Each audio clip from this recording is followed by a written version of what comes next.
Good afternoon. जैसे कि आप लोगों को पता है कि हम लोग साकलेशपुर के लिए निकले थे और ऊपर बहुत ही बारिश थी, तो हम लोगों ने सोचा कि चलो नज़दीक में ही और रास्ते में ही बेलूर हड़ेबीडू आता है, तो वो टेंपल भी देख के ही निकलते हैं।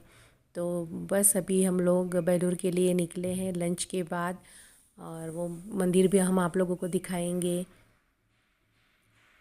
और रास्ता देखिए इतना सुंदर, इतना ग्रीनरी वाला था कि क्या ही बताओ, क्योंकि ये सीज़न भी है और ओवरऑल कर्नाटका ये जो एरिया है वो भी ग्रीन पैच में आता है।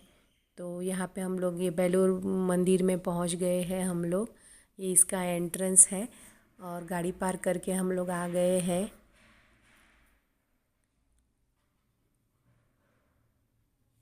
ये बहुत ही पुराने मंदिर है यहाँ के, कर्नाटका के, और बहुत ही सुंदर मंदिर प्राचीन काल में बनाए गए हैं।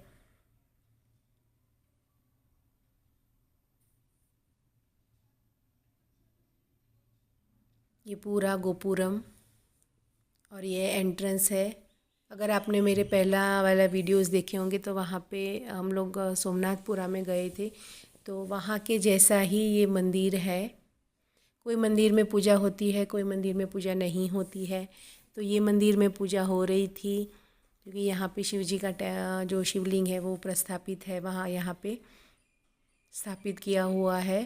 और ये देखिए कितनी सुंदर कलाकारीगरी करी हुई है। पहले के ज़माने में कैसे करते थे पता नहीं, बट बहुत ही सुंदर तरीके से यहाँ पे पूरा जो कारीगरी करी हुई है, मन को मोहने वाली थी वो। ऐसा लगता है कभी कि वो टाइम पे कुछ भी नहीं होता था, फिर भी ये लोग इतनी अच्छे से कारीगरी कैसे करते थे।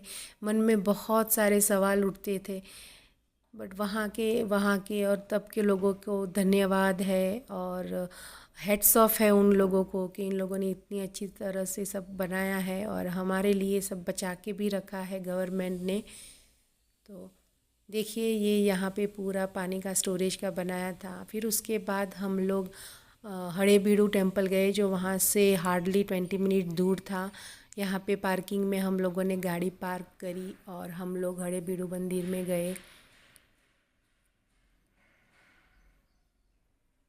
पूरा मंदिर पुरातत्व विभाग ने बहुत अच्छे से मेंटेन किया है और बहुत अच्छे से बनाया है सब कुछ, गार्डन और जो सेफ्टी रूल्स है कि टच नहीं करना है, क्या कैसे करना है, सब कुछ लिखा हुआ है और बहुत अच्छे से बनाया गया है।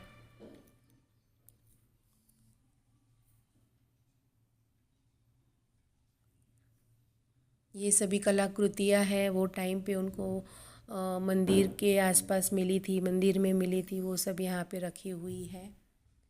और ये देखिए सभी जगह एक ही तरह की कलाकृतियाँ मिलेगी और एक ही तरह का स्ट्रक्चर मिलेगा। और ये बड़ा सा नंदी देखिए बनाया है, ये एक पूरे एक स्टोन में से बनाया है नंदी। तो माना जाता है कि पहले ये शिव जी का टेम्पल रहा होगा, बट यहाँ पे शिव जी का जो शिवलिंग है वो खंडित था, तो यहाँ पे पूजा नहीं हो रही थी।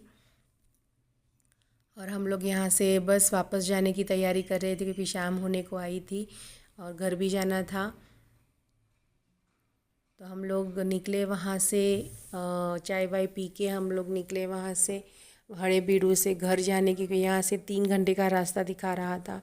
तो हमें निकलना भी ज़रूरी था, क्योंकि 5 बज गए थे, तो हम लोग 8 बजे पहुँचेंगे। फिर देखते हैं डिनर भी कहाँ करेंगे, घर पे जाके करेंगे कि रास्ते में क्या करेंगे, बच्चों की भूख के ऊपर डिपेंड है। तो बस हम लोग जा रहे थे घर की तरफ वापस, और देखिए हमारा कर्नाटका।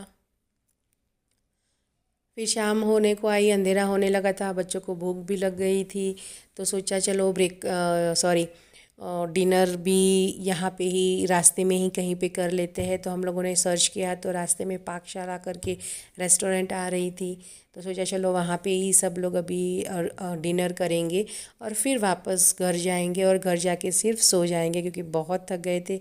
सुबह 5 बजे के हम लोग निकले थे। तो ये हम लोग आ गए हैं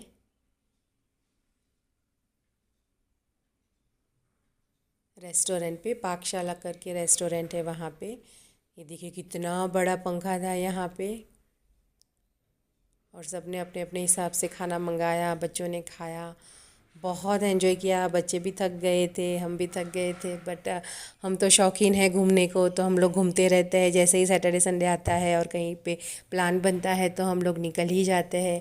सब ने अपने अपने हिसाब से मंगाया था। हमने ये मसाला पापड़, पनीर टिक्का, चाइनीज़ में मंचूरियन, ये सब मंगाया था। और बच्चे को दाल रोटी खानी थी तो वो भी मंगाया। उसके बाद हम सीधा ही निकले घर की तरफ। अभी मैंने गाड़ी ले ली थी तो बस हम लोग घर जा रहे थे, और घर जाके हम लोग बस सो ही गए। और ऐसे ही अगर आपको मेरे वीडियोस अच्छे लग रहे हैं तो उसको लाइक कीजिए, सब्सक्राइब कीजिए, शेयर भी कीजिए। Bye, see you soon.